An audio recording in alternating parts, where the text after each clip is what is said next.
Good morning students. बेटा हमारे political के 3 चैप्टर्स हो चुके हैं। अब हम ज्योग्राफी स्टार्ट कर रहे हैं। हमारा ज्योग्राफी का सेकंड चैप्टर है, फर्स्ट मैं करवा चुकी हूँ। ज्योग्राफी का सेकंड चैप्टर हमारा लैटिट्यूड्स एंड लॉन्गिट्यूड्स। अब मैं आपको इसके अंदर लैटिट्यूड्स और लॉन्गिट्यूड्स के बारे में बताऊँगी। तो सबसे पहले तो देखिए हम अपने अर्थ के बारे में डिस्कस करते हैं। हमने लास्ट चैप्टर के अंदर भी पढ़ा था कि most of the planets are spherical in shape. हमने लास्ट चैप्टर में पढ़ा जितने भी प्लैनेट्स हैं अर्थ के हमारी इसको पूरे सोलर सिस्टम के अंदर, वो सारे कैसे हैं, स्फेरिकल शेप के अंदर हैं। अब हम इसके अंदर ग्लोब के बारे में देखते हैं। What is globe? देखो ग्लोब क्या है। A globe shows the actual shape of the earth along with directions, relative size and shapes of the oceans, continents, island and sea. जो ग्लोब है वो क्या है, अर्थ के ऊपर जो एक्चुअल साइज होता है किसका, डायरेक्शंस का, size, shapes of the oceans की शेप्स, कॉन्टिनेंट्स की शेप्स, आइलैंड, सीज, एक्चुअल में जो चीज़ें होती हैं वो सारी चीज़ें हमें ग्लोब के ऊपर दिखाई देती है। इससे हमें काफ़ी हेल्प मिलती है।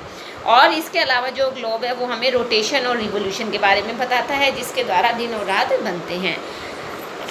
And globe is mounted on an axle that tilts at an angle of 23.5 same as that of the earth। जिस प्रकार से जो हमारी अर्थ है वो 23.5 डिग्री के ऊपर झुकी हुई है, सेम माउंट है, उसी प्रकार से जो ग्लोब है वो भी क्या है, ये आपको ग्लोब की पिक्चर दिखाई दे रही है।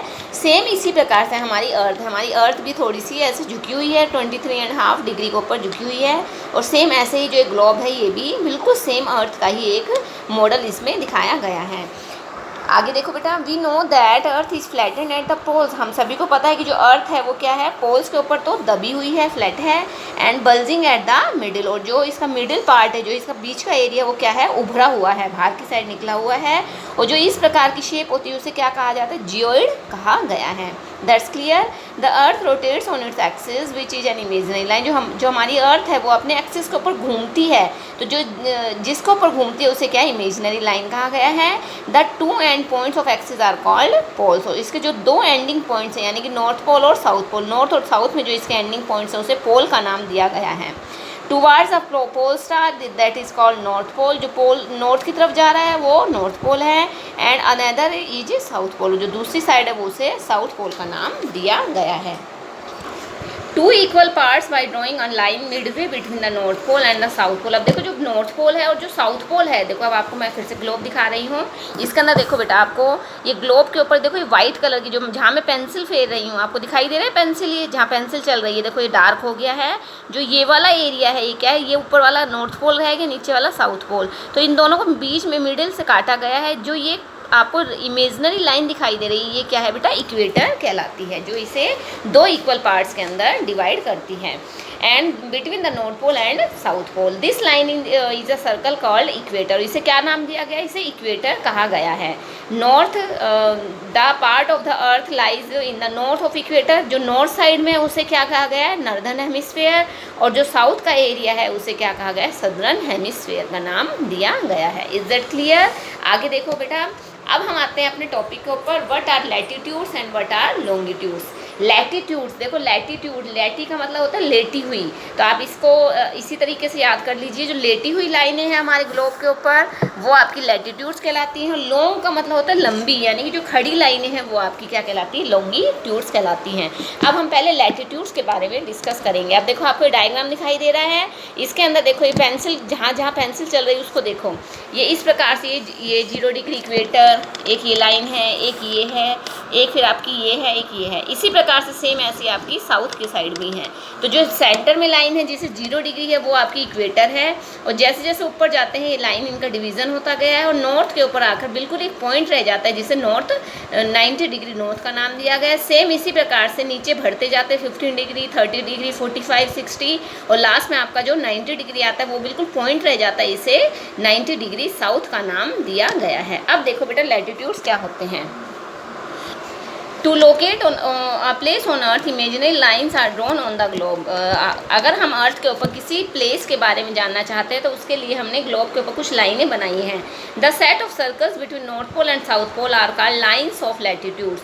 और जो नॉर्थ पोल और साउथ पोल के बीच में जो पूरा सेट बनाया गया है, जितनी भी लाइन्स लगाई गई हैं, इसे क्या क्या नाम दिया गया, लाइन्स ऑफ लैटिट्यूड्स कहा गया है। और जो ये लाइन्स हैं वो सभी पैरेलल हैं। किसके पैरेलल हैं, इक्वेटर के पैरेलल हैं, इसीलिए इन्हें पैरेलल ऑफ लैटिट्यूड का नाम भी दिया गया है। ओके, आगे देखो बेटा, the distance between each latitude. अब जो ये दो लैटिट्यूड हैं, जैसे 0 डिग्री से 15 डिग्री, इन दोनों के बीच का जो ये डिस्टेंस है, ये वाला डिस्टेंस, ये सभी का बिल्कुल इक्वल है। और ये कितना है? 111 किलोमीटर है। कितना है? 111 किलोमीटर है।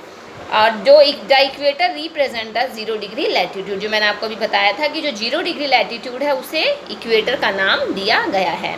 इस प्रकार से since the distance from equator is either poles is 1/4 of a circle and will measure 1/4 of 360 degrees, that is 90 degree. अब देखिए, जो ऊपर 0 से लेके कहाँ तक चला गया? 90 डिग्री तक। ऐसे साउथ में 0 से 90 डिग्री तक।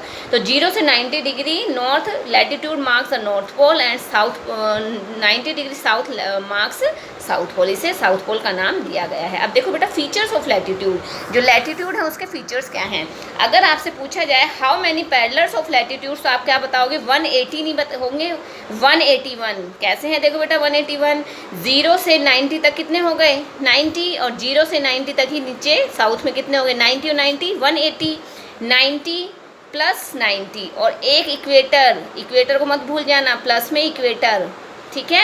तो ये कितने हो गए? 181। अगर पूछा जाए how many parallels of latitudes on the अर्थ, तो कितने हैं? 181। 0 से 90 तक ऊपर नॉर्थ में और 90 साउथ प्लस 1 जो इक्वेटर वाला है, तो टोटल कितने हो गए? 181। 90 in the northern hemisphere, 90 in the southern hemisphere and the equator. सभी टोटल मिलाकर कितने हो गए? 181। ईच पैरेलल ऑफ लैटिट्यूड ये सर्कल, जितने भी पैरेलल्स हैं लैटिट्यूड के, वो क्या है? एक सर्कल हैं। ये जैसे हमारी ये अर्थ है, इधर से शुरू होकर पीछे ऐसे गोल घूम रहे हैं। ये हमें पीछे का हिस्सा दिखाई नहीं देता है, इसलिए हमें सिर्फ आगे आगे के ही दिखाई देते हैं। ये पूरे एक सर्कल हैं। And the equator is the longest latitude. और जो इक्वेटर है वो क्या है? सबसे बड़ा लैटिट्यूड है। Which is the longest latitude on the earth? The equator.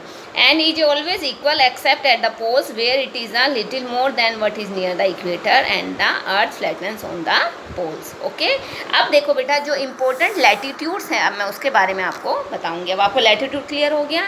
अब देखिए, बिसाइड द इक्वेटर 0 डिग्री है, एक नॉर्थ पोल है 90 डिग्री, एक साउथ पोल है 90 डिग्री साउथ में। And there are 4 other important parallels of the, इसके अलावा 4 इंपॉर्टेंट लैटिट्यूड्स और हैं। वो कौन कौन से हैं? The tropic of cancer at 23.5 degree north in northern hemisphere, tropic of capricorn 23.5 in south southern hemisphere. Tropic of cancer जो 23.5 के नॉर्थ के ऊपर है उसे ट्रॉपिक ऑफ कैंसर कहा गया है। एंड 23.5 साउथ में जो है उसे ट्रॉपिक ऑफ कैप्रिकॉर्न नाम दिया गया है। ओके, आगे है बेटा आपका